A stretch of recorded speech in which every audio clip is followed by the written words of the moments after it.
जी विद्यार्थियों, पिछले व्याख्यान में हमने अध्ययन किया कि अमात्य शुकनास चंद्रापीठ को लक्ष्मी के दोषों के विषय में शिक्षा देने के साथ साथ जो लक्ष्मी के प्राप्त होने पर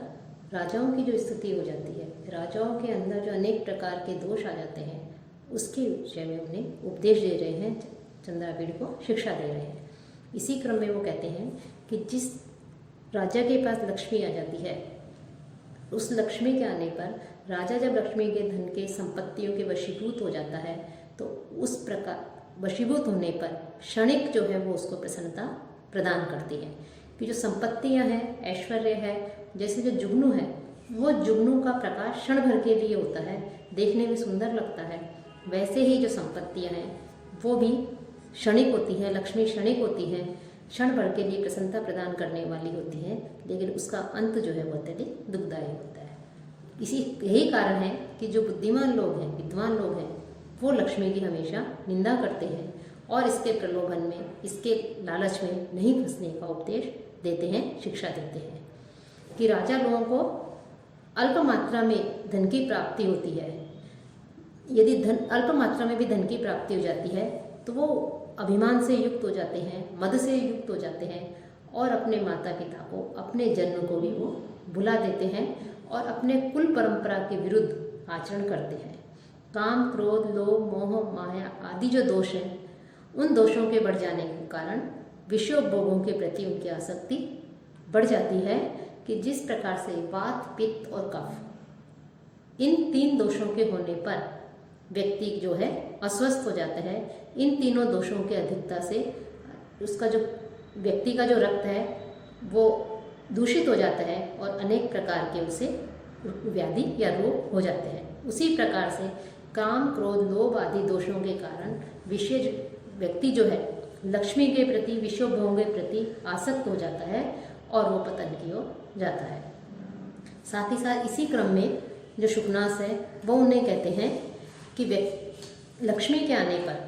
राजा की दशा जो है वो इस प्रकार की हो जाती है कि वो अपने आप को जो है सर्वश्रेष्ठ समझने लगते हैं और अपने समीपवर्तियों को, अपने पास में रहने वालों को भी वो दुख देते हैं कि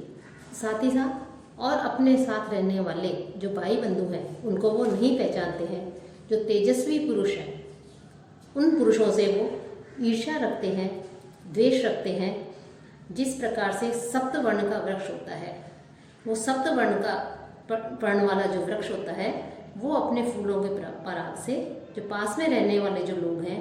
उनके सर में दर्द उत्पन्न करता है, उसी प्रकार से राजा लोग भी रजोगुण से उत्पन्न सूचक जो अपने नेत्रों के द्वारा, अपने विचारों के द्वारा, अपने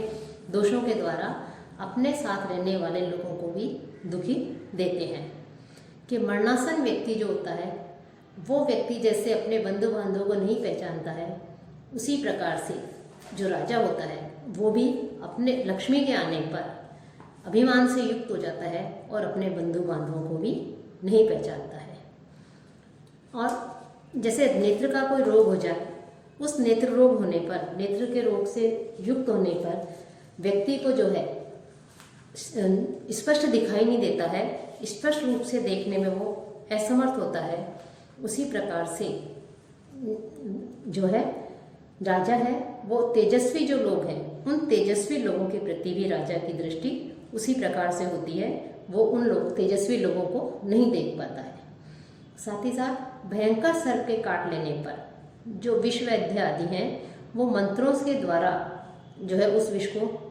दूर करते हैं। चेतनता प्राप्त जो सामान्य जो सर्प यदि काट लेता है तो उस सर्प का तो इलाज है, विष वैद्य जो है मंत्रों के द्वारा उस विष को दूर कर सकते हैं, लेकिन यदि कोई भयंकर सर्प काट ले, उस सर्प के काटने का इलाज जो है किसी के पास भी नहीं है। उसी प्रकार से वे लोग जो है श्रेष्ठ सलाह, श्रेष्ठ मंत्रणा भी यदि राजा को दें तो भी राजा जो है उनकी मंत्रणा को, उनकी सलाह को नहीं समझ सकता। वो जो है लक्ष्मी आने का अभिमान से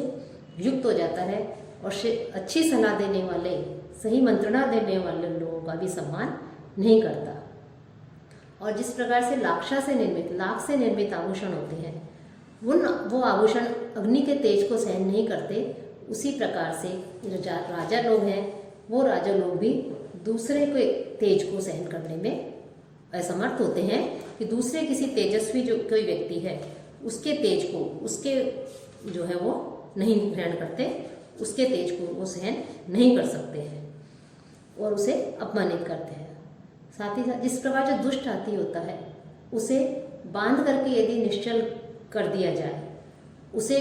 जंजीरों से बांध दिया जाए और उससे निश्चल कर जाने पर भी वो महावत जो होता है, जो उसे शिक्षित करता है,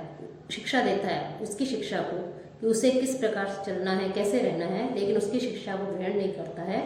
दुष्ट हाथी। उसी प्रकार से जो राजा लक्ष्मी के आने पर अत्यधिक अहंकार से युक्त हो जाता है, बद से युक्त हो जाता है,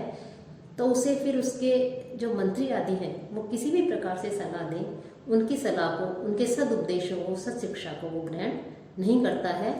वो सारे संसार की जितनी भी वस्तुएं हैं उनको धनमय होकर ही, धनमय रूप में ही देखता है, कि उनको धन के रूप में ही देखता है। और मनुष्य जो है, उस मनुष्य को, सामान्य मनुष्य है, उस मनुष्य का भी राजा जो है सम्मान नहीं करता है और उसे जो है प्रताड़ित करता है। कि जिस प्रकार से मनुष्य जो है डंडे को फेंक करके वृक्ष पर स्थित जो बड़े बड़े फल होते हैं उन फलों को भी तोड़ लिया जाता है, तोड़ डालते हैं, उसी प्रकार से राजा भी दंड का प्रयोग करने पर, दंड का प्रयोग करके श्रेष्ठ कुल में उत्पन्न जो लोग हैं उन लोगों को भी विनष्ट कर देता है। कि जिनसे के प्रति दंड का प्रयोग नहीं करना चाहिए, जिन्हें दंडित नहीं किया जाना चाहिए, उनको भी जो है राजा, सत्कुलीन है, सदाचारी हैं, ऐसे लोगों को भी राजा दंडित करता है। तो राजा जो है अनेक प्रकार के दोषों से युक्त होकर के, अभिमान से युक्त होकर के वो किसी जो है अपने ही विनाश का वो कारण बनता है। और कोई नेत्र रोग होने पर, तिमिर रोग, नेत्र रोग होने पर दूर की जो चीज होती है वो दिखाई नहीं देती। उसी प्रकार राजा जो है जब राजपद पर अभिषिक्त हो जाता है, राज सिंहासन पर आरूढ़ हो जाता है, लक्ष्मी उसके पास होती है, धन संपत्ति से युक्त हो जाता है, ऐश्वर्य संपन्न हो जाता है, तो उस राजा को उसका जो वो व्यवहार कर रहा है उसका परिणाम उसे नहीं दिख पाता, उसके परिणाम को राजा जो है वो नहीं देखता है। और राजा का जो सभासद होता है, राजा का जो घर होता है, जो महल होता है, वो नीच लोगों से ही घिरा रहता है। जो उसे सही सलाह देने वाले हैं, सही शिक्षा देने वाले हैं, उसे सदमंत्रणा देने वाले हैं, सलाह देने वाले हैं, उन लोगों को जो है वो अपमानित करता रहता है और उनकी सलाह को वो ध्यान नहीं देता, उनके सलाह को नहीं सुनता। तो इस प्रकार से लक्ष्मी के आने पर जो राजा है वो राजा अनेक प्रकार के दोषों से युक्त हो जाता है। राजा लक्ष्मी का जो मद है वो राजा को उन्मत्त कर देता है। और ऐसे जो राजा है जो लक्ष्मी के आने पर उन्मत्त हो जाते हैं, उनका जो है सभासद जो है वो किससे घिरा हुआ रहता है? धूर्त लोगों से घिरा हुआ रहता है। जो स्वार्थी लोग हैं, धूर्त लोग हैं, वो धूर्त लोग जो है उन लोगों को राजा अपने सभासद में रखता है और वो सब राजा की जो है झूठी प्रशंसा करते हैं। ये वंचक लोग, धूर्त लोग राजा के दोषों को भी गुण रूप में परिवर्तित करके बताते हैं कि राजा यज्ञ में जो दोष हैं उन दोषों को भी जो राजा का भला चाहने वाले हैं, राजा का हित चाहने वाले हैं, विद्वान जो लोग हैं, अच्छे सदाचारी जो मंत्री हैं, उनकी बात को राजा नहीं सुनता है। लेकिन जो धूर्त लोग हैं, क्योंकि धूर्त लोग राजा की झूठी प्रशंसा करते हैं, उसके दोषों को भी गुणों में गुण बताते हैं, तो ऐसे